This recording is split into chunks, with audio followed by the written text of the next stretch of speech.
There's a ton of great nerdy TV out this fall, from the new Star Wars live-action Ahsoka show to the epic journey of the Wheel of Time. The Lorehounds have got you covered with full recaps, deep discussions, and answers to listener questions. Search for the Lorehounds on your favorite podcast app, including YouTube and Spotify, for a fire hose of science fiction and fantasy. Or head to thelorehounds.com to join the conversation via our contact form or our Discord server. Whatever you're watching, we'll be there as your guides to great TV.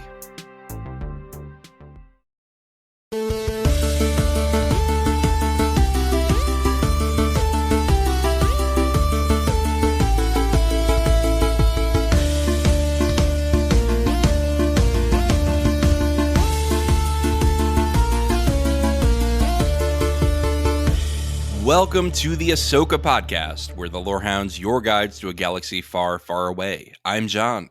And I'm David, and this is our coverage of the Star Wars Disney Plus series Ahsoka, Season 1, Part 5, Shadow Warrior. In this podcast, we'll be doing some kind of a breakdown. We're going to have a conversation. We're having a talk. A deep conversation about this episode and answering listener feedback, including another great voicemail from Elysia about hyperspace travel. Yeah, that was a kind of a cool topic when she decided to throw that one in. So, well, I haven't listened to it yet, so I'm looking forward to the surprise. Yeah, it's good. Speaking of feedback, if you've got it, you can email us to starwars@thelorehounds.com or head over to our website, and there you can use our contact form or our voicemail feature. You can also chat with us on our Discord server. We've got a special channel all set up for Ahsoka, as well as a general Star Wars channel. We have a fun and welcoming community. We look forward to chatting with you there. Links for feedback and the Discord server are in the show notes. The Discord is ripping right now. All day long, it has been We're having some original trilogy slander that I'm participating in. Oh, nice. But you can tell when an episode really hits people, when it really impacts people, because the Discord just lights up. Anyway, if it works for you and you like what we're doing, consider subscribing to our Patreon. For as little as $3 a month, you can get early and ad-free access to all of our podcasts, as well as a ton of other exclusive benefits.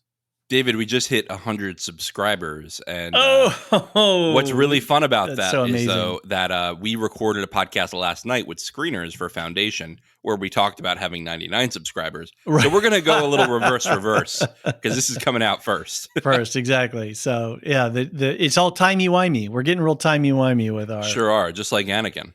That's right. If you don't mind ads, though, you can always find us on all the major podcasting platforms, as well as Spotify and YouTube. We have a dedicated Star Wars feed set up, so if you're only interested in that galaxy, you can subscribe just to that, or you can find our main feed where we publish everything. Search for the Lorehounds to subscribe to that main feed today. Also, if you have a chance, maybe give us a rating and review on Apple Podcasts. Those ratings, the weird SEO engine that thing is, the more ratings and reviews we have, the better. It's easier for people to find us. It's easier to people to understand what kind of content we're producing. And it gives us warm fuzzies. So, we like it to read the feedback. So drop us a note. Definitely. All right. One last thing. There's a general purpose spoiler warning around here. We are going to talk about everything in Star Wars that's ever been on a screen or in a book. Nothing is barred from spoiling here. So if you are very sensitive to not wanting Rebels spoiled or something like that, go watch Rebels and then come back. Right. All of it, all 4 That's seasons. Right. So, John, after I watched this episode today, and normally we'll talk. If there's a slightly different formatting thing, we'll figure something out. And this particular episode of television, I think, just defies a lot of convention. Yeah, you messaged me and basically said, what the fuck are we going to do with this? And I don't know. I mean, I rewatched the episode. I took running notes. I've got meta thoughts. To be honest, John, there's really only one topic. All right. Just to talk about Just on do this. That is the human heart in conflict with itself. And in this particular conversation, in this conflict, we have resolution. We have absolution. we have Ahsoka going from Ahsoka the Grey in a very Gandalfian sort of way to Ahsoka the White. Ahsoka, there it is. Maybe not, you'll see why. So, but quite seriously, like when I was boiling it all down, that's really what the story was Ahsoka needing to, discover something and learn a lesson. And Yep. To be honest, the Hera storyline with Jason and even the whales to some degree. Mom, she's out there. Don't do it to me. Oh. But Mumsy, I got a bad feeling. Fly low. Look, no hate on the Jason actor. It's just he's not being used very well. No, right. Yeah, nothing at all about the actor. I blame Filoni. That's right. But all of that was just device. And to be honest, it wasn't that great of device. And it is the heart of this story is this lesson that Ahsoka needs to learn, and the fact that we had Hayden Christensen on screen, that Snips and Skyboy got to, was it Skyboy or Fly? It was Skyboy. Sky Guy. Sky Guy. That's what it was. Sorry. Boy, don't at me. It was just a momentary lapse. Sky Guy and their fight and the lesson that was learned and all that Clone Wars stuff and all of that's the only thing to talk about, in my opinion. That certainly is the main thing. I think this was the best prequel movie there is. This is the best of all of them. 44-minute prequel movie. I did a little math, and if you chop the tail and the head, it's the main story is 44 minutes. And interestingly, this was a theater release, right? You could look up on the website and put in your zip code, find a local theater, and go see this on a big screen. And when I was rewatching it today, the pacing of the action and the scale of what they were showing us with the ships flying over the water and the planet sequences and the whale sequences, all of it, I can really understand why they filmed. They had to have this in mind from the beginning, that they were going to do this. Yep. This was clearly a theater intended episode, especially the Clone Wars section, right? I mean, that felt like right out of a movie. Mm-hmm. Yeah. And just, the fog of war and the laser bolts. I mean, imagine in an IMAX-y type of situation with those. I'm jealous because there was nothing near me. Right. And, yeah. I probably would have gone, maybe not because we're doing too much right now, but if I had the time, I definitely would have gone. Yeah. Yeah. Because this is my jam. I mean, I loved the Clone Wars. I'm on record loving the Clone Wars animated series. And I've always thought that Clone Wars Anakin felt very different from prequel Anakin, but I also, based on seeing Hayden in, the Obi-Wan series and other little cameos he's done, I think he's a better actor than we give him credit for. Okay. And I think that what this proved to me was George Lucas ruined this man's career, which is that he was a very capable actor, and he probably was back then too. It's just that George Lucas had this very strange vision for the Clone Wars where everyone was speaking in these awful lines and acting like they were in a soap opera. Right. And that's not what Anakin should have been. He should have acted like he did in the Clone Wars and like he did in this episode. He sold me on Clone Wars Anakin and prequel Anakin being the same person in a way that it was very difficult to reconcile before this. I guess we're just in it here now, right? So we should just keep rolling, because I think this is what this podcast tonight is just going to be. Is this rolling conversation? We can talk about particular things or not. I feel I almost have to, I'm still processing my thoughts about the Anakin and storyline and the Hayden Christensen aspects of it, but I do think that you putting your finger on something that's very real, in that these weird quote unquote tone poems that Lucas said that he was making with the prequels were just weird. And unfortunately it kind of, it impacted Hayden Christensen in this way that was a lot of trauma and a lot of toxicity and a lot of just bad stuff. And I was remarking on the Discord today, that isn't this an interesting place for us to be in Star Wars fandom at large? We have something like Andor floating around out there, and unfortunately it's been disrupted because of the strike. But that was like a big anticipated thing. But that's a really incredible story and something new and fresh in our world. And then we have not only Ahmad Best, but Hayden Christensen both making confident, full, I don't know how to describe it, just these wonderful comebacks on screen. We barely got Ahmed Best. I mean, we needed him more. But to have both of them on screen owning themselves as actors, owning their roles that they were given, it's a really powerful moment in this weird world of big IP and the mouse and the machinery that is the Star Wars machine within the larger Disney machine. We're in a really interesting place. And I think that this episode itself encapsulates something and does something to heal the wounds that were done and to rehabilitate somebody like Hayden Christensen. Not rehabilitate, that's kind of the wrong way I'm going to say it. But you know what I mean? It's almost rehabilitating the community, right? Because the community was extremely toxic to him. Right. And horrible. And I think the anger would have been better directed. And first of all, there's no need to be that angry about a fictional universe.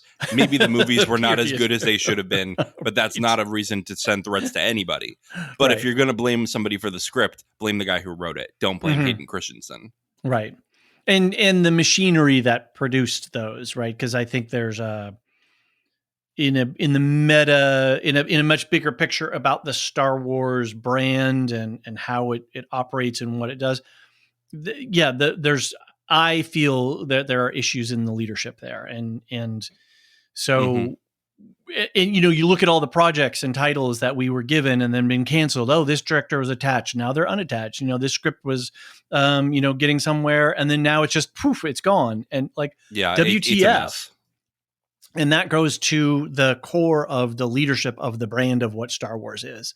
And, we know that Lucas is a great conceptual and visual thinker and storyteller, but he needed help with his scripts. He needed his first wife, without her, we would not have had the original 77 movie, right? It was a hot mess without her skill in editing and stuff. So, yeah, I don't know. It's a really amazing place where Filoni and Favreau, and I don't know who, what, where, when, and how this all works. I would say that this series is more Filoni, for sure. Mandalorian, I think, actually goes more Favreau. Right, but that these two guys have keys, maybe not to all the doors of the kingdom, but they are making moves and they're pushing forward in story and developing story in a way that no one else has been allowed to, and no one else has had the opportunity for. And they're really, and they love it. And they're really trying to do something. They're trying to move forward on all fronts. And I think that I've heard some complaints about, giving the keys to Filoni and Favreau. As far as, I still haven't really made up my mind on Favreau, but Filoni, I absolutely think he is the big ideas guy. Okay. I don't think he executes everything perfectly. I think he needs people in the room, just like George Lucas did. I think he needs people in the room to fix the scripts, to make sure everything is cohesive, to make sure that things are entertaining and not just pet projects. Right. But big nostalgia in member-berry and fan servicey. Yeah. But you need that visionary, and I think Filoni is a great candidate. If it's going to be somebody, I think he's one of the best candidates, if not the best. And he's put in time, right? He started in the Clone Wars and Rebels and Bad Batch. He's done a ton of this. How many hours of Star Wars animation do you have to create before people are like, yeah, this guy can make a Star Wars? Right. And now he's jumping over to live action, and boy, talk about the transition. Those Clone War and that fight on the Siege of Mandalore and I forget whatever battle it was that they were. I don't think they named it, but it was an early battle in the Clone Wars. They were saying, yeah. they felt mystical and magical and sort of timey-wimey out of place. But at the same time, I got all the Clone War vibes, and I'm not deep in the Clone Wars, I haven't seen it all. But it felt right. It felt tonally, visually, everything just seemed all the way to Christensen's costuming, the the greaves and things. And it just was like, and there's somebody, I know it's going around a lot on the internets and stuff, but these comparison. Oh, here's an animated where Snips and Anakin are standing side by side next to each other, looking at each other. And then boom, there's a shot recreated in live action. Yeah. I mean, especially when we went back to that earlier Clone Wars battle, I think I think something that I've seen around a lot online, which I completely agree with, is that this, in a way that animation struggles to do, this nailed the sense that Ahsoka was a child soldier. Oh, God, and that right? was something that was formative in her identity. Is the reason why she's the way she is, right? This detached person, this person who struggles making bonds. She had an intense amount of trauma. We recapped in our prep series, her best friend betrays her, right, and frames her for a crime. The Jedi Council, her only family, betrays her, and then suddenly just wants to get her back, but they have lost her trust. Oh, the Force moves in mysterious ways. Sorry about that. Yeah. Oh, come on. Sorry, bro. Yeah. Yeah. Mace Windu can kiss my ass. Anyway. Right. But, you have all these things, and then Order 66 happens, and her friends just literally turn their guns on her. And then she just has to disappear. Then later, she has to confront her master who turned evil. It's just so much trauma. Like, how does this person ever trust anybody? She was supposed to be 14 in this episode, in the Clone Wars. Right. That is insane. Can you imagine a 14-year-old in war? Because that's who she was. And being a leader in war, not just a soldier, not just a non-combatant or what have you, but she was like of a general's rank, right? That's what she was a commander. Yeah. Yeah. So that, when we think about the cartoon stuff and we see episodes of her running around, spinning, flipping, kicking, knocking, stuff down, and, they're all for all the story arcs that are good, both in Rebels and in Clone Wars, where, in the Rebels episodes that she's in, all of that is really interesting, but it's a cartoon. Yep. And when we see a human actor who is a child, it really hit like, oh my God, this is a child leading troops into battle. Right, and having to live with the idea that she's led people to their deaths. Exactly. You're not, even if you're trained at the war college and you have all this crazy military experience and what have you, you still, as a human being, if you're not a sociopath, you still are going to have feelings about that, about sending people to their deaths.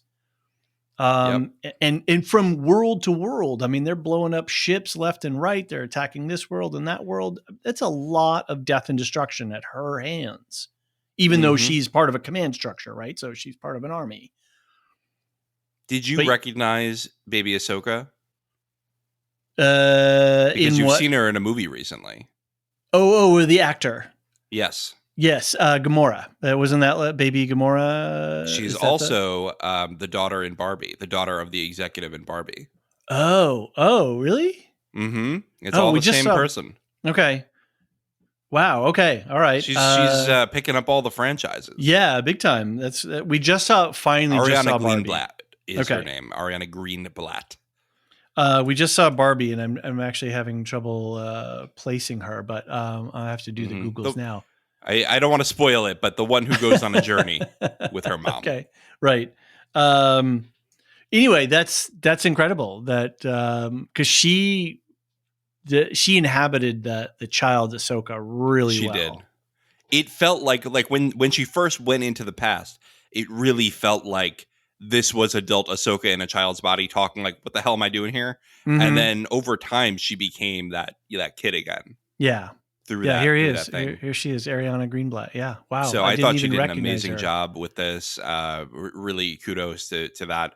Nailed all the dialogue with Hayden Christensen, and even Hayden Christensen in these deliveries of these, platitudes and all these little lessons. He really felt like he was acting and not just reciting lines. And I was so impressed. I was like, what were we robbed of with the prequel trilogy? Just because George Lucas had a weird thing going on. Right. And that was one of his stated goals was how do we, here's this monster, Darth Vader. How do we get there? How does that happen? So let's go back. And yeah, and I think, isn't that what Filoni was doing with Clone Wars, was actually trying to show us those in between years? Made a lot more sense with those in between years in there. Right. This because he's 19 in the Clone Wars, right? He's essentially a child soldier too. I mean, look, let's not debate how young we allow people to join the military, but putting somebody like that as a general in a war is pretty terrible. And yeah, let's not debate real world military tactics, but this was, I think, very formative for creating Darth Vader. Yeah. It has to, because Vader is ruthless. He's relentless. He is powerful. He is cunning, and not only in ways of the Sith and manipulating people, but also just as a presence on a battlefield or in a fight scene. Where did that come from? It came from this stuff. Did you like when Ahsoka, she alluded to the Darth Vader thing, and he's like, is that what this is about? Like, yes, I kill one set of younglings and all of a sudden I'm the bad guy. Or, a whole village of sand people, right? Genocide, I also thought that Hayden did a really great job inhabiting the different younger versions of Anakin. Yes. And I really felt that was the Clone Wars. It had a tonality to his voice, and the way that he carried his body really felt appropriate. I really felt the transition from animated to live action was successful. Like, it was really, really good. I really enjoyed his performance. So yeah, I agree with you. Like, what were we robbed of by these weird tone poems? Yeah, he seemed so much more confident at the beginning of the Clone Wars, didn't he? And then as time went on, you're at the Siege of Mandalore, and he's really something darker. Yeah. Just automatically something darker, not just with the hairstyle and the scar, but also just the way he presents everything he's saying. And I really think that Hayden did an excellent job portraying that. Did you like seeing Death Watch in live action? Yeah, that was great. That was very cool to see the Siege of Mandalore, the helmets, and that was awesome. It's something that somebody pointed out that I did not put together until somebody said this on Reddit, and I have not verified this, so this could be wrong, but that the clones in episode 2, Attack of the Clones, were all CGI, the big armies. And so this is the first time we have ever seen Phase 1 clone troopers in practical effects. That's very cool.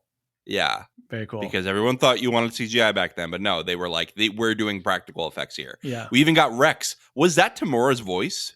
I think it must have been. I think I think there was a rumor that he had signed on in the casting somewhere. There was, but that could be, Yeah, it was anything. rumor, and I haven't gone back to validate that. All I can say though is for Rex, okay, I get it. This episode was about Ahsoka and this process that she had to go through, and then getting to the other galaxy. Fine. But that was not enough Rex. That was for all the buildup we were getting. Are we going to get Rex? Is it going to happen? That was it was very short.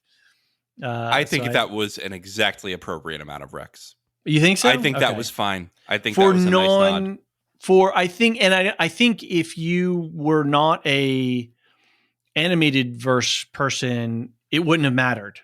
Right. It was just a clone trooper saying something and with a particular slightly different uniform than the rest of them. So, and that's the best kind of fan service, right? Is the one that you can appreciate it if you know what it is. You don't have to worry about it if you don't. And then when somebody points it out, you go, "Oh, okay, that's cool, right? It worked, yeah, that's totally." The choreography during the fight scene of the Siege of Mandalore when child soldier Ahsoka, that was just gorgeous, just beautiful physical fight setup. I love that she didn't have her padawan tassel anymore. She had her double sabers, right? They really went historically accurate. She had her green saber, in the yes. Remember, we had that feedback in our prep about the lightsaber colors, and if we can describe what happened. Love that they are being accurate with it. Yeah. How at the beginning she has green, then she has blue at the Siege of Mandalore because Anakin had refurbished her lightsabers, right? And now in the present she's got white. Yeah. It was really, really nice. And I wouldn't expect anything less from Filoni, from something that Filoni is working on, to have them miss lore details like that. Yeah. They did avoid using her original Clone Wars costume, which we can all agree was a good choice. Yeah. Because it was a tube top and it just... it didn't, it was problematic when it happened. Yeah. And it would be worse now with a live action person. That's right. And this whole thing of calling her Snips, and she didn't ever call him Sky Guy, but that because it was stupid, and they dropped that even by the end of the Clone Wars. Right. But I think for folks who might not necessarily know that bit of lore, he told her to not get snippy when they were first starting to work together, and so then she called him Sky Guy. And then he said, "Don't get snippy," and so then it was Sky Guy and Snips. They really forced the Sky Guy thing. It was not good. Snips, I think, was fine. That's cute. That's fine. I didn't think Sky Guy was great. She needed something better for him. Maybe there was a better one. I'm not saying he shouldn't have a nickname, but Sky Guy isn't it, and Annie isn't it. Thanks, Padme. Annie. Little Annie. What was up? Hold me like you did on Naboo. Okay, I'm don't done. Stop. We're gonna have to really really hold our tongues for the Revenge of the Sith episode. We do. We have to watch that. We got to get that schedule. Oh, I forgot to put that down for the October schedule. I got to add that in. We're getting back on the horse, everyone. Yeah. We're trying to, now that the triple coverage is coming to an end, we are resuming our monthlies. Yeah, and in summertime, and I think next year, I think we'll have some better ideas about how we're going to manage ourselves during the summer. But I had a question for you that I didn't quite understand, and I got confused a little bit too with the Mandalorian helmets, right? With the Darth Maul sort of horny bits when they were back in the world between worlds, and they're fighting that last fight. His eyes got all red, and I was like, "Yep." That was very Darth Maul looking eye ring thing. Very you see that in dark side users other than Darth Maul. Okay, all right. Yeah, all right. That's a thing. Like, look at the Emperor; he gets the yellow eyes. Okay, going on. We've seen that happen to multiple Sith and dark side users. Okay, cool. I wasn't sure exactly what, because I was like, wait a minute, he's not going to turn into Darth Maul or something like that. So yeah. Did you see Ahsoka's eyes flash? Yes. A little bit yellow, red? Yes. And I was trying to understand, was that just lightsaber reflection, or was that actual force stuff moving through her? Why not both? Yeah, I think so. And that's when the moment when she makes a choice. I really love the combination of the dialogue and the fight here. Okay. I've been seeing debates online about who this version of Anakin is, right? Is this Anakin before he fell? Is this Darth? Exactly. So people are debating. Is it Anakin before he fell? Is it post Anakin who is fighting with the Innervator? Or is it post Vader Anakin who has accepted his Innervator and has made peace with it? And I think that the third is the most interesting. This is the Vader who was saved by his son, who killed the Emperor and died at the Battle of Endor. Andor, yes, thank you. I got Endor, stuck not Andor. Now, Endor, let's not bring Cassian into this. I got little fuzzy things, brown fuzzy things floating around in my head, and I forgot the name for a second. So yeah, I think this is that Anakin, and it's interesting because I had some questions about this space because Ahsoka, when she gets here, she doesn't remember being here before. Mm-hmm. And she has a little short-term memory about her fight with Baylan Skull. Okay, now we got a feedback about our pronunciation, and now I'm all screwed up. You listen, I'm just going to say it now. You can tell me not to say Baylan all you want. I'm from Long Island originally. Long Island. And I'm going to say Baylan. And I'm going to say it even harder now. Even though we love your feedback and we're so appreciative. I'm going to say it so dirty Long Islander. Right. You're going to just cringe in your car seat all day. But anyway, she doesn't remember being there, and she doesn't remember her fight with Baylan. And so, you know, in this whole idea that Anakin is like, oh, I'm here to teach you your final lesson. If he was an evil, purely evil spirit or whatever he is, I don't think that this would have gone the way it went. Right? It's yeah. And the story that they told us in Return of the Jedi was that he was redeemed. Right? He was saved and redeemed. Which there's debate about that too. Was he redeemed, or did he just do one right thing at the end? Right. Well, I think that's a very important question and conversation that we have to have in the real world. Mm-hmm. Can you redeem yourself from, several genocides and right, 20 years of ruthless. You got to make the flip, right? And then there's work to be done later down the road in terms of, restoration, rehabilitation, repair, whatever, however you want to, phrase that stuff. You got some work. But not if you're killed by your boss. With the Emperor. Right. Yeah. Because he dies from Palpatine's wounds, right? Yeah, basically. Yeah. But he threw him over. He saved his son. And I'm just joking. I'm like, okay. He doesn't have any work to do because he died, right? But yeah, this Anakin seems to have done quite a lot of work in the between times, before times, after times. So he's people are saying, did he voluntarily call out Vader to test Ahsoka there? And I think that's right. I think he brought out Vader to be like, face the darkness within me and within you and overcome it. Absolutely. So this idea of this shadow warrior, this spiritual training ground, proving ground, this is Luke on Dagobah, right? This is going down into the cave and seeing the apparition of Vader and striking it and, seeing his own face. This is a thing that is in a number of books and in other genres, where the monastic, the initiate who is training, whatever, at some point has to cross into this spirit world, and they have to learn, a particular lesson or get through a particular trial or test to be able to understand what is, reality versus, your own fears being projected forward. So this is sort of a tried and true. I'm not saying trope in a negative sense, but a device, a literary device that is sure. I say elsewhere. All the time, tropes are good things. Tropes are things that help you tell a story. They're colors for your palette, right? For your paintbrush palette.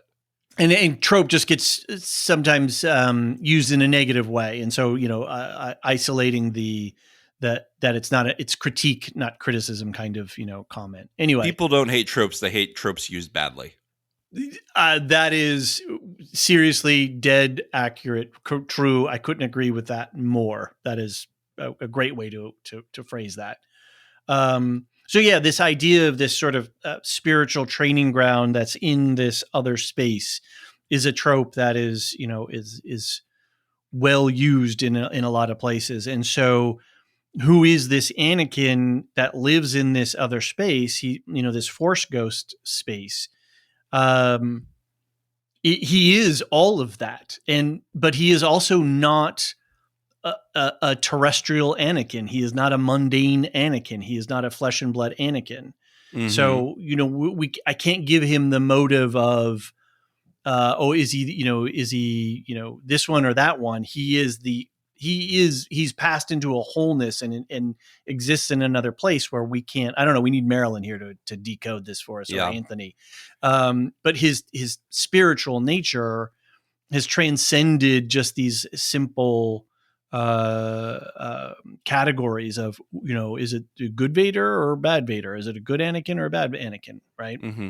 And he is not only serving, he's not only whatever he is, but he is also serving as a mirror to Ahsoka. So what her fears are and her hurts are and her trauma is being projected onto this scrim of what this Anakin spirit is.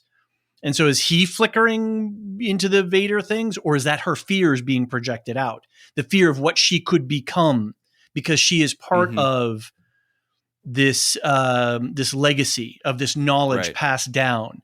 And that knowledge was corrupted, and that knowledge was dangerous. And she's the inheritor of it, and it terrifies her. And that's why it makes her such a shitty master, right? That's why she can't train Sabine.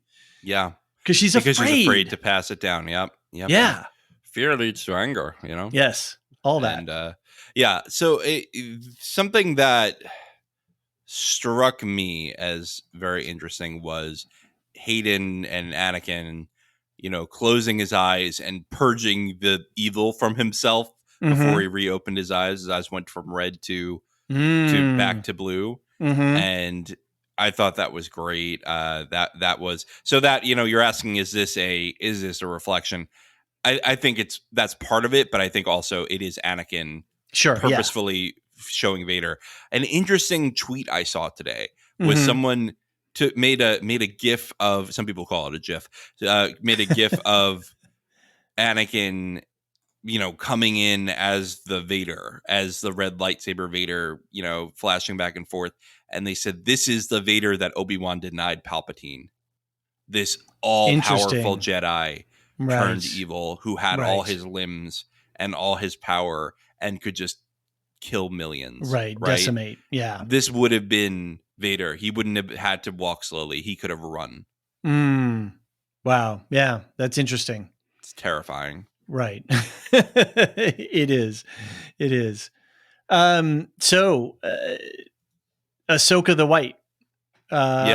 We have this beautiful metaphor of her being reborn and baptized in the water.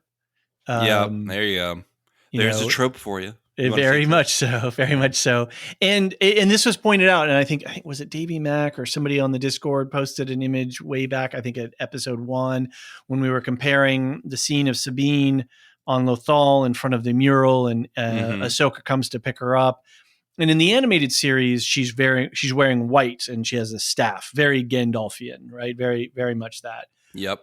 And in the beginning of episode 1, or at the end of episode 1 there, where she comes to get Sabine, she's wearing a gray cloak. And so everybody was like, oh, but she was in white. Oh, she was in gray. And here she's just clearly in white. She's sitting with Huyang in their shuttle. The whole scene is bathed in white light, right? Everything is clean and white. And so you have this sense of rebirth and of a newness, but also wholeness that she didn't have access to before. And then you have, of course, if you want to get more biblical with it, you've got Jonah the whale happening right here. Seriously. Although it was a big fish. Technically, it was a big fish. It's never called a whale explicitly. Right. We're just going to call it a whale here. But they're not even technically beast, fish. They'd be more of a cephalopod, I think. So there's something. That's fine. Space whales. But I love this.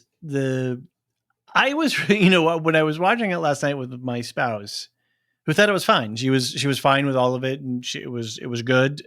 So as a person who's not watched the animated stuff, she's not bouncing off of it. This isn't none of what we saw last night. Through her, she didn't want to get off the bus. She's like, still riding it. She is. laughing at all the decisions that, these people make a lot of dumb decisions about dumb person behavior, as I would say. Exactly. Yeah. It's hilarious. But the idea that Ahsoka had to heal this trauma and to face this fear of what she might become, right? This whole, literally, it's the human heart in conflict with itself. Right. It's she has power. She knows she has power. She is one of the wisest, most experienced Jedi that still exists. And maybe not. You'll see why. Yeah, she might not be a Jedi still. Okay. I'm gonna take issue with that. Yeah. Part-timer. Light side Force user. Yeah. Part-timer. That the trauma of being a child soldier. And when Baylan says to her, like, everybody knew Anakin back in the day, and why'd you abandon him? And that must have been. That comment now retrospectively stings even more when he says it. And what does she say? Oh, interesting.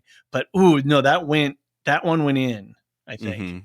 So did you like the one line that this was the only piece of dialogue I liked in the whole Hera plot line, where she says to Huyang, "What was Ahsoka's master like?" Pauses dramatically. Intense. Yeah. Understatement, right? Yeah. Right. I fast forwarded through all of the non Anakin Ahsoka bits when I did my rewatch. Yeah, it wasn't great, but it's okay.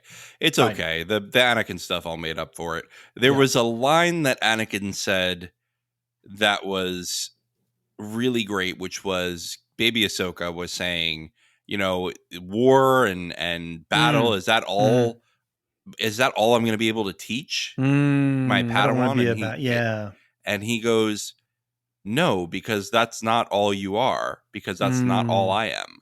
And it was really the words of an Anakin who has processed his Vaderdom, right? Has processed that there is a darkness in him, has acknowledged it, and has learned to tame it. Interesting. Yeah. There's an arc in the Clone Wars where Yoda is trying to learn how to become a Force ghost, and they make him go through all these trials, these Force entities. It's very confusing. Just, it's fine. It's a fine arc. Right. And anyway, he says basically, I don't have a dark side. I've mastered the dark side. I'm hundreds of years old. Don't worry about me. And they basically prove to him that his arrogance is what his dark side is, right? His sureness that he can't be tempted is what makes him temptable. Right. And it's only after acknowledging that dark side within him that he can fully embrace the light. Kind of reminds me of another story we read not too long ago by Ursula K. Le Guin, The Wizard of Earthsea. Yep. Where it's all over fantasy. Yep. Yeah. Ged has to embrace and become whole. And then once he's becomes whole, he can't be corrupted or used by another power.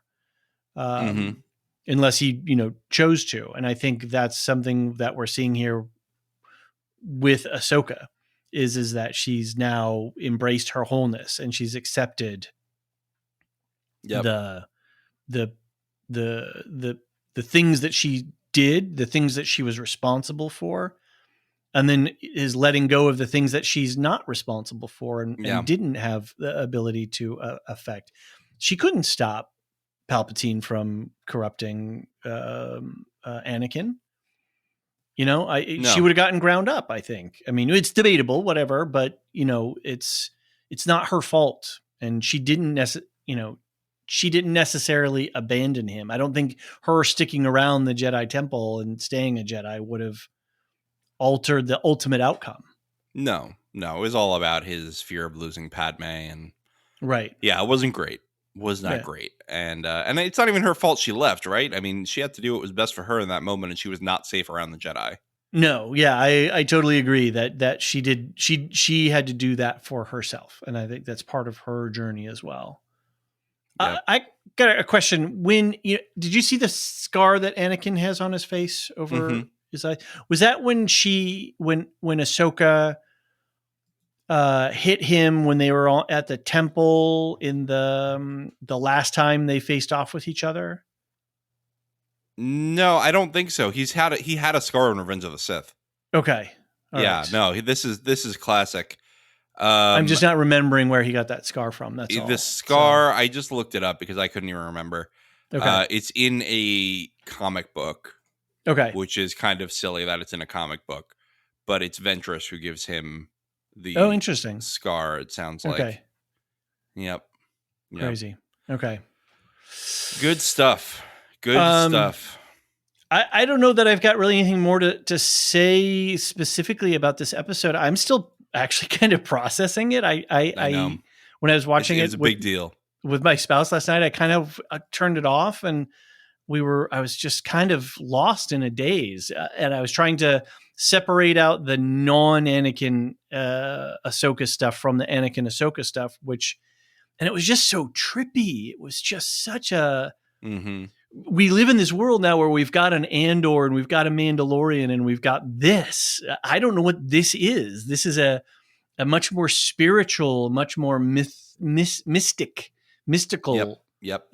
Kind of Star Wars, space whales and ancient temples. Like, this is just really weird. We love it. This is so far from Han Solo on Tatooine. I gotta say, I love Andor. Andor is maybe my favorite Star Wars. I'm not totally sure, but it's up there. I am sad about what Andor has done to the Star Wars discourse. Because every single thread I see is, this could be like Andor. Because I don't want it all to be like Andor. I don't want this series to be Andor. I want this to be what it is. So far, it's been great. I think episode 3 was the only episode that fell a little flat, and it was because it was all set up, really. Right. And it sounds interestingly, I was just going to say that you're probably the same thing, that they might have chopped it because the studio wanted 8 episodes instead of 6. Which, yeah, that's what I'm saying. All day about that, but that's what I'm saying. There's problems at core leadership here, and at Lucasfilm. But anyway, that's a different story. But yeah, I mean, I think that the only weak episode was one that felt like it should have been part of episode 4, and I just think this is great. And it would not have been the same thing if we didn't see lightsabers. If everything was dark and angsty, I think this needed to be what it is.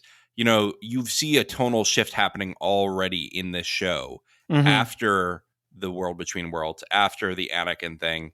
Ahsoka's open again, right? She is smiling. She is opening herself up to. I didn't even pick up on that. I mean, I did, but herself up to the Purgles, opening herself up to. I forgot the name of it. They give it a specific name, but being able to sense force echoes in objects. That's a very specific and rare skill that the protagonist of the Jedi Fallen Order games has. Okay. I don't think we've seen it elsewhere. I think Balin has it, right? Because he goes and he does something similar when he's there.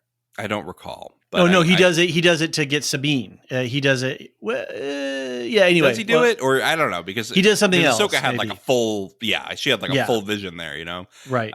Anyway, so it was a night and day difference between pre-Anakin Ahsoka and post-Anakin Ahsoka. And I think that was on purpose. And I'm really excited to see where the series is going to go, because it seems like Ahsoka kind of got a wake-up call, right? She's got a second calling now, and she's going to be her younger self a little bit again. This person who had hope. And I think that's beautiful. Yeah. All right, well, let's take a quick break, David. When we get back, we'll do some listener feedback.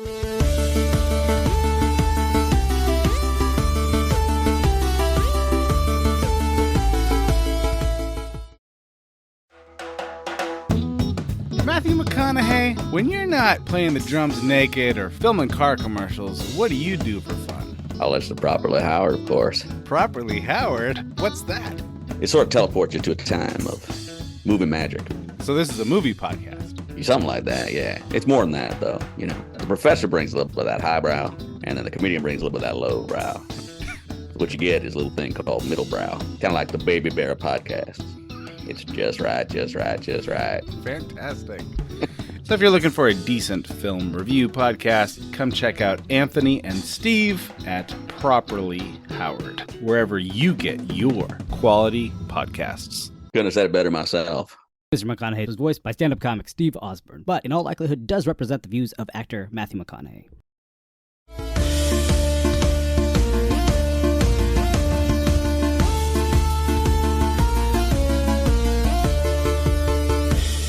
And we're back and ready for the Lady Elysia Tano. Here we go. She's going to talk to us about hyperspace travel. Hey, Elysia here. What an episode. I think this is going to go down as one of the Star Wars TV all-time greats, cemented by that shot of Anakin Vader walking through the mist. I loved Teleran Riyadh. The world between worlds. Young Ahsoka was perfect. And I again loved everything with the Purgle. I love that by Ahsoka using the Purgle to travel the way Ezra also did in Rebels, it's showing that these post-Order 66 Jedi are getting back in touch with their ancient roots. The Purgle, the space whales, they were the ones the ancient Rakata learned hyperspace travel from. The Rakata being the dark side users best known from the Knights of the Old Republic game, though they're canon now too. They learned from observing the Purgle, and apparently everyone else learned from them. Though other animals, like the Loth wolves, have similar abilities. And there was even a Jedi woman in the High Republic books named Venestra Rowe, who developed a force power called hyperspace tripping. And the Chiss, Thrawn's people, they use little girls with special talents for similar purposes, calling them Skywalkers. But unlike Purgle, starships using hyperspace need hyperfuel like coaxium. I would assume the Purgle, Loth wolves, and etc., that they generate a chemical like this naturally.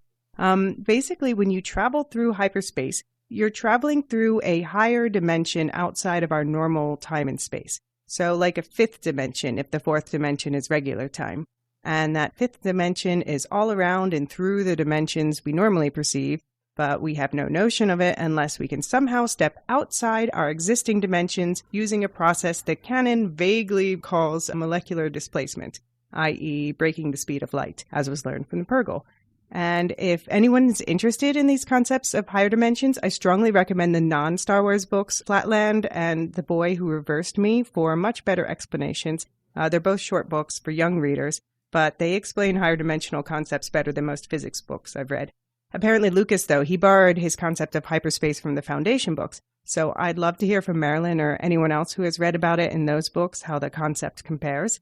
Anyway, I suppose a hyperspace lane, or the Simu tunnels formed by the Purgle, can be thought of similarly to wormholes, but really they're just fixed routes within hyperspace that will get you from point A to point B without, say, popping back into regular space in the core of a planet or something. But up until now, this hyperspace technology has pretty much been used to travel within the same galaxy, and nobody who went further ever seemed to come back, leaving only distorted messages warning of horrific gravitational anomalies beyond. As for what they'll find on the other side of Ahsoka's Purgle trip, well, I shared my thoughts on a bunch of different theories a few weeks ago, but it's worth mentioning two more. The new canon Thrawn books, his enemies are the Grisk, who enslave their victims body and soul. And that group, like the Chiss, Thrawn's people again, they're supposed to be from the unknown regions of the main galaxy, but that's easy enough to retcon, so who knows. And there's another group, only vaguely mentioned a couple of times in canon, called the Amaxian Warriors, who left the galaxy millennia ago after being defeated by the Old Republic. So they didn't originally come from another galaxy, but it's interesting that they've been mentioned in books from both the High Republic and the New Republic, the era Ahsoka takes place in. Or maybe the new galaxy is just where gassy marks are grown.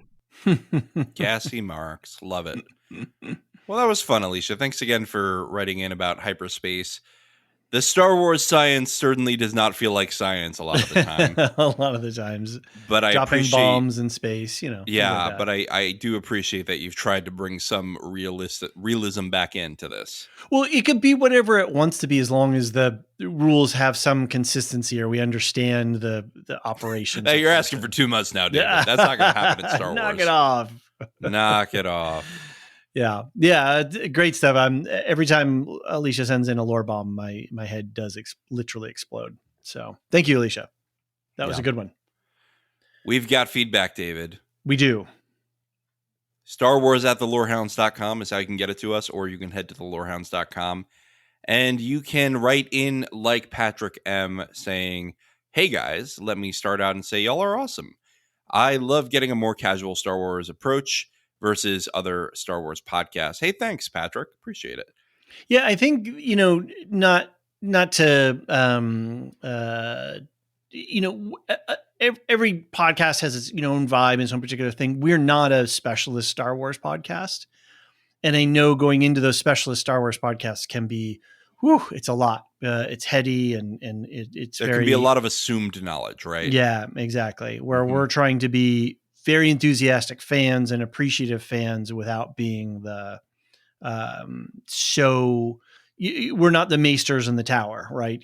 Arguing over commas and periods and in sentences and the meanings thereof. No, so we'll listen to our Tolkien podcast for that.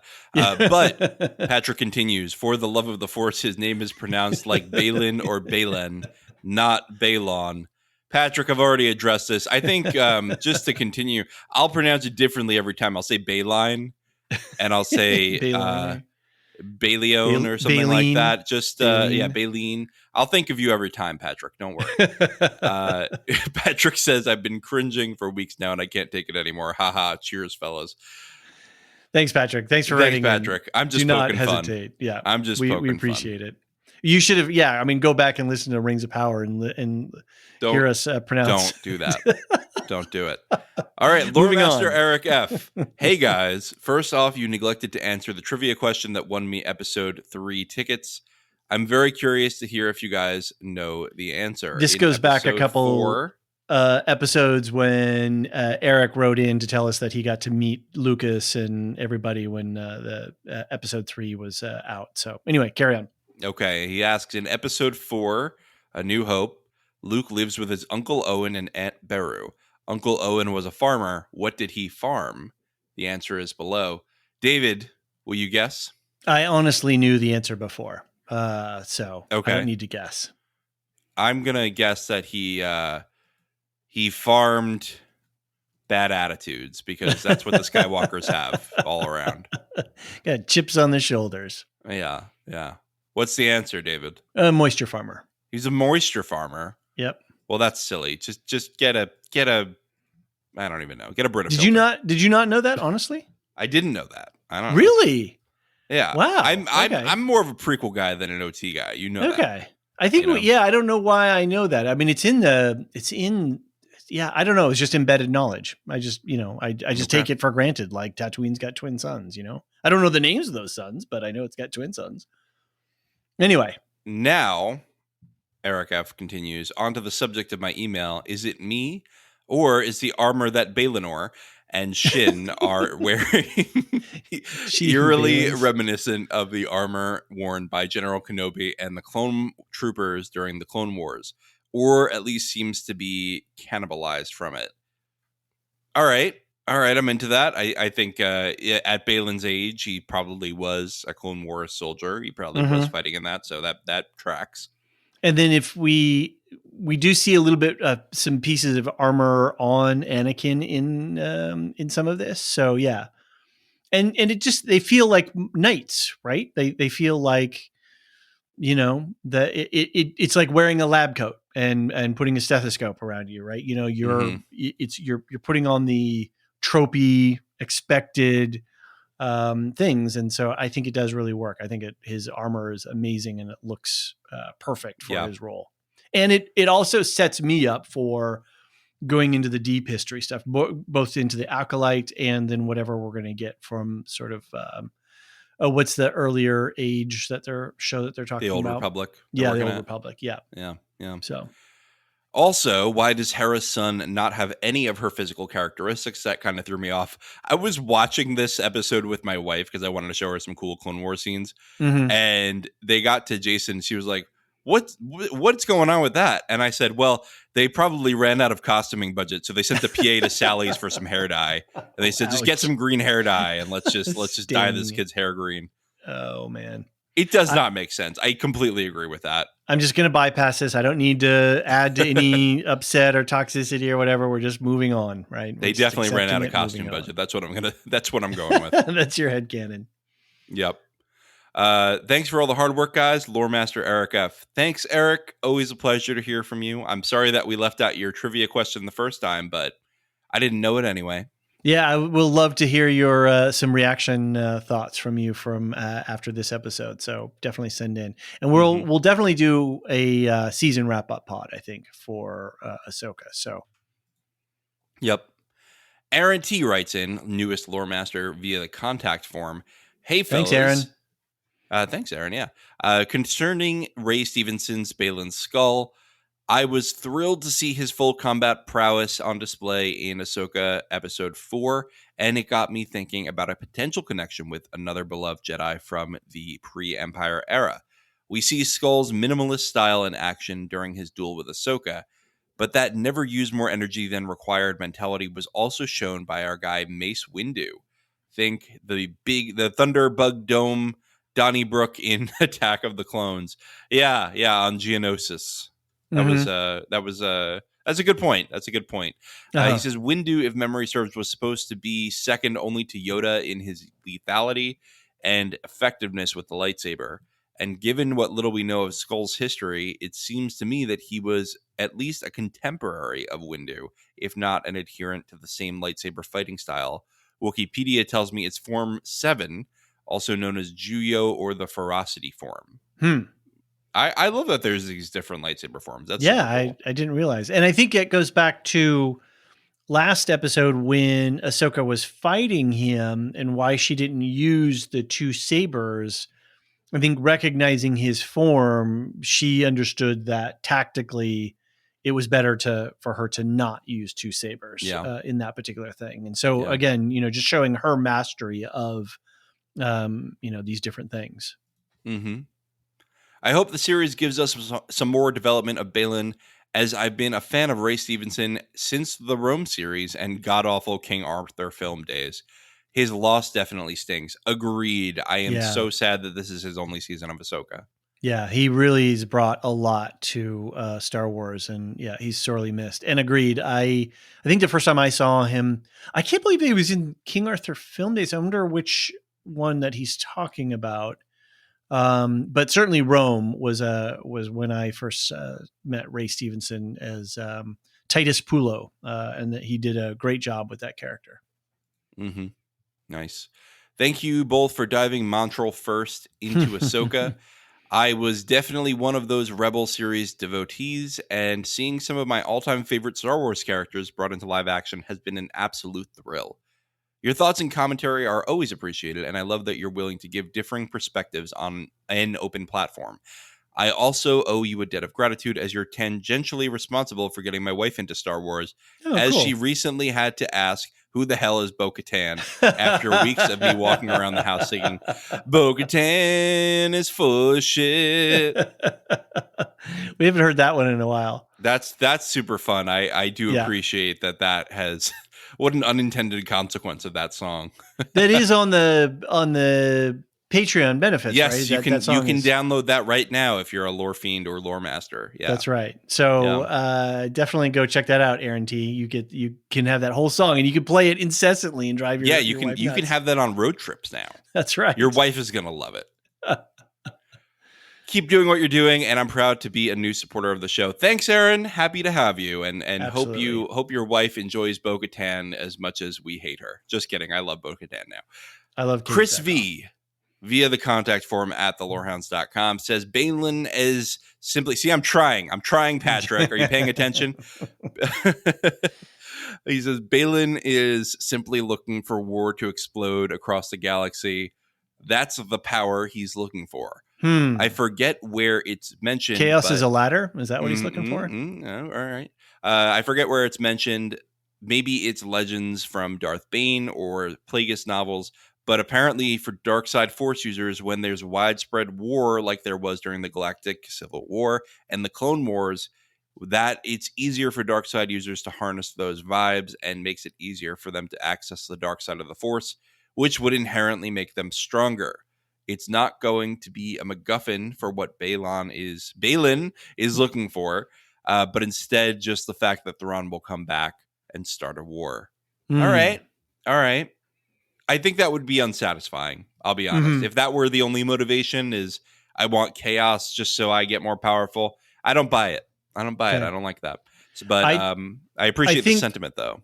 I think that, he is searching for an intangible. I don't think he's searching for a tangible MacGuffin, because he's saying, for a greater good and for a higher purpose and something that is somehow oppositionally different from what the Jedi were trying to maintain with order and whatnot. So he is definitely a bad guy with a mission that he believes in, that is going to do something good, which is a good guy, a good bad guy, right? That's a Thanosian style bad guy where there's a real motivation and a set of values in operation there. So I agree that it's not a specific, he's not looking for the magic ring or the glove or whatever, but he's looking for a condition. What that condition is or how it's triggered by war. I think that's an open, we don't know yet. Mm-hmm. I think he's actually looking for Willy Wonka's golden ticket, but could be anything. Marilyn Arpukila, our favorite Tolkien scholar, writes in, "Hello, John and David." Hello, Marilyn. "It's been getting real, isn't it?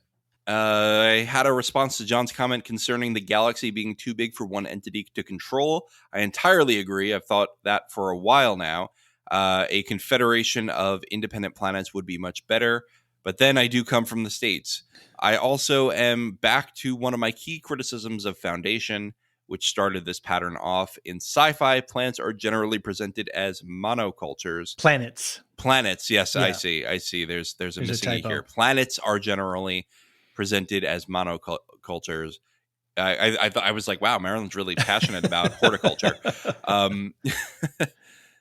Each planet is more like a country with no social or cultural variance that we see. This holds for almost all sci-fi stories I've ever known, unless the plot calls for some sort of civil war conditions between the two factions on one world. It's true. Of course, Asimov was using the Roman Empire as his model, and any model is going to have its weak points. Yeah, I think that's right. I think it's more of a resource thing of like, we don't want to...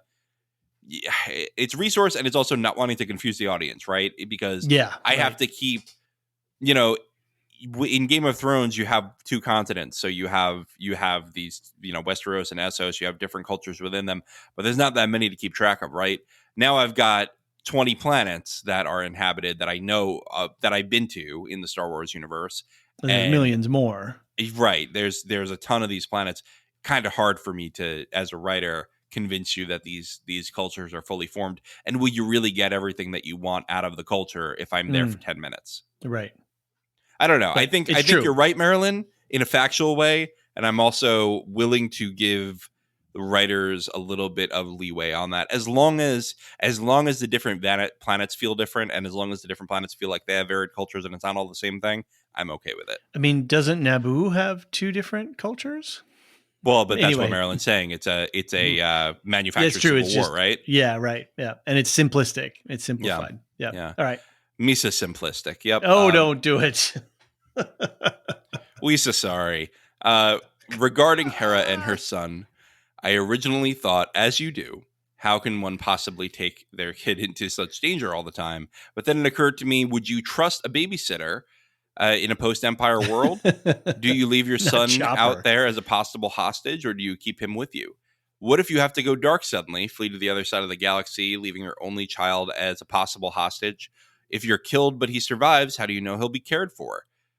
I can certainly understand why she wants him to be with her, and after all, he's not that much younger than Ezra when he first came on board, and he's certainly older than Omega in Bad Batch. I was exactly thinking Omega in the Bad Batch. That's exactly what that... Yeah, but Omega doesn't have a choice, right? Omega kind of needs to be with them. Well, and then they want to settle down, right? Oh, I don't want to spoil it too much. Anyway, there's that's inherent tension in the Bad Batch storyline is, do we settle down and put some roots and have a kid with a normal thing? Or do we raise somebody who's like Ahsoka, who's a war criminal by the age of 15? Full House? I would watch a spinoff where it's just the Bad Batch, but as Full House. And you have I know Bob Saget's not with us anymore, but he's going to play Hunter, right? Oh, right? God. Please don't. John Stamos is Wrecker. Oh, God. No. All right. I'm done being silly. Senator Organa would be a good babysitter, I think, since we know that from this episode she's involved with Hera. Who's going to play the Lori Loughlin character? Anyway. I don't know. Is she in jail right now? I don't know. Yeah, I don't know. There was something House going on arrest. with that. Yeah. Yeah. I don't know. All right. The world between worlds concept reminds me very much of the wood beyond the worlds. It was William Morris who first came up with the concept, but I think it was made more well known by C.S. Lewis's book, The Magician's Nephew, in which two children are walking along the attic level of a row house, which connects one house to the next, and through other circumstances wind up in the wood between the worlds, which is a very sleepy wood, which has a number of small ponds, each of which is a portal into a completely different world. A bit more of the fantasy sci-fi crossover that many fans might want, but I was delighted with it. It fits with the whole Night Sister vibe, if nothing else. All the best, Marilyn. Yeah, the world between worlds, this is not the first time we've seen it in Star Wars, even, because I think you did listen to these episodes and watch the corresponding Rebels episodes, Marilyn. But we did have the world between worlds in Rebels towards the end. That was the last arc of Rebels. You had Ezra in the world between worlds, saving Ahsoka, almost saving Kanan, deciding not to, and then getting the opportunity to save his parents one last time.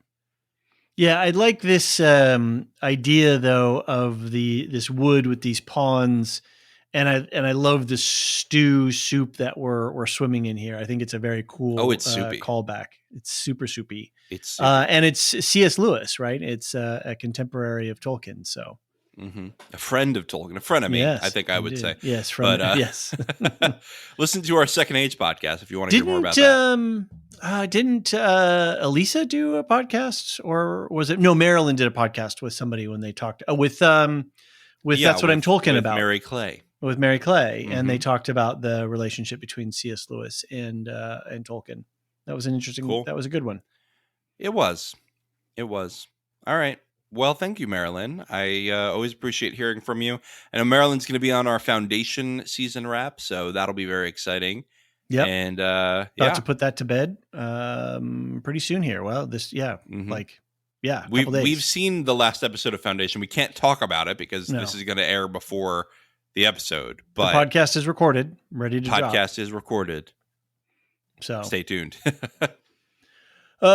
Stay tuned indeed. Well, I think that's it. John, anything else that we need to talk about, or shall we thank our Patreon supporters and talk about our schedule?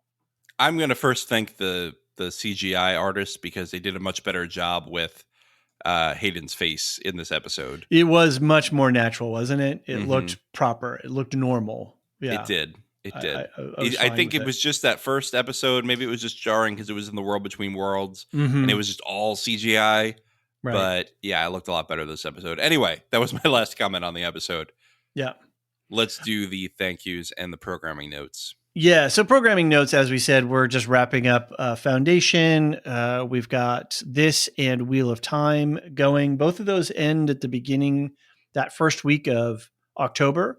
We will be doing season wraps for both Ahsoka and Wheel of Time, as well as Foundation. I never agreed to that. I'm just kidding. For Foundation, yeah, not only Marilyn is going to join us, but Anthony Ladon as well is going to be on with Marilyn, and that's going to be fun, where we're going to record that feedback. I think we're scheduled for the 20th, so get your feedback in before the 20th for Foundation season wrap. After that, I don't know, we're just trying to ride through the rest of the month, I think, because it's pretty busy. We've got a second breakfast episode that we're going to do. John, did you guys get a Lorehounds play in? I know Skyrim was going to be talked about. We didn't record it because I was sick the day we were supposed to record. This is the episode that is never getting done, but we are going to record it. I think we've agreed. Let's just get through September. We'll record it very top of October and then put it out. Yeah. Because I'm going to have a lot more free time in October from personal circumstances. So I will be good circumstances. Able to, good circumstances. Yes. Good Don't circumstances. Worry. We're all okay. But I'm going to have a little bit more time in October, and plus we have Foundation ending, so we'll be able to do a little bit more in October. I will get that recorded with Brandon, and we'll have some good Fusrodaing for Skyrim. Perfect. Over on Properly Howard movie review, Anthony and Steve are theologian and stand-up comic. They have been doing a season of movie remakes and breaking down various movies. We were supposed to have the Wicker Man this week, but I think their schedules got a little busy, so they pulled one out of the can and they have a review of Ex Machina, the movie. But otherwise, go back on their feed. You can the Wolfman conversation was really interesting. They break down a whole bunch of tropes and talk about ins and outs of horror films. Before that, they did RoboCop, Dune Part 1, and White Men Can't Jump. Coming up, we've still got The Wicker Man, The Departed, Cape Fear, The Thing, Sorcerer, and this whole season of movie reviews are all on remakes. And again, you don't have to have seen the movies or even like the movies to listen to these, because they talk about pop culture nonsense. They have a lot of fun and they talk around a lot of things. So it's a good value. I really enjoy listening to them to start my week off. It's a great time. Funny. Great time. Elysia over on Woolshift Dust is recalibrating because they decided to move the Dune movie to next year. And she had a whole Dune 360 lined up, talking, to get us, right up to the doorstep of the movie coming out, talking about documentaries and video games based on Dune and the history of the book and all that kind of stuff. So I know she has some more stuff. We were chatting with her today offline. She's got things in the works. And so stay tuned to Woolshift Dust, because there's going to be some more stuff coming out. And she's got stuff even planned into the next year. So cool. All right. Yes. I think it's time to thank our Patreon supporters. Like we said, we just got to 100. So we're very excited to be in the triple digits, especially within a year of launching the Patreon, right? It's within the year. Great time. Yeah. Yeah. It's good timing. So and thank you very ongoing much, support. everyone. It's people staying subscribed, and that really means a lot to us. Yeah. Yeah. Unlike Ahsoka, you're not abandoning us. So thank you very much for that. Speaking of our lore masters, we've got our 30 lore masters that are our tried and true top supporters on the $10 tier. They are Samartian, Cyrus, Mark H, Michael G, Michelle can I interrupt E. you slightly? And special thanks to Cyrus for making a very cool graphic for us on the Discord. Cereal bowl. Yeah, it's very dope. Yeah, love it. Anyway, I'm restarting. Everyone deserves their moment in the sun. Okay. Samartian, Cyrus, Mark H, Michael G, Michelle E, David W, Brian P, Nick W, SC, Peter O.H, Bettina W, Adam S, Nancy M, Lavinia T, Duve71, Brian 8063, Frederick H, Sarah L, Gareth C, Eric F, Matthew M, Sarah M, DJ Miwa, Andra B, Kwang Yu, Laura G, Deadeye Jedi Bob, Nathan T, Alex V, and Aaron T. You know what I really like, David, is that we hear so much from these people that they are our frequent feedbackers, right? I like that we have this conversation going. So keep it coming. Love interacting with you all our patrons, and our community at large. David. Sure.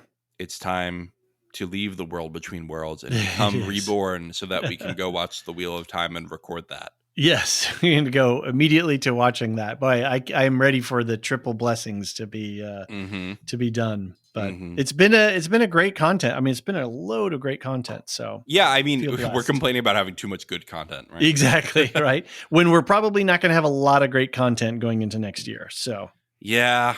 But that's a topic for Second Breakfast, when our Patreon exclusive Let's podcast. End on a good note. May the force be with you, David. And also with you. The Lorehounds podcast is produced and published by The Lorehounds. You can send questions and feedback and voicemails at thelorehounds.com/contact. Get early and ad-free access to all Lorehounds podcasts at patreon.com/thelorehounds. And connect with us on Twitter at The Lorehounds. Any opinions stated are ours personally and do not reflect the opinion of or belong to any employers or other entities. Thanks for listening.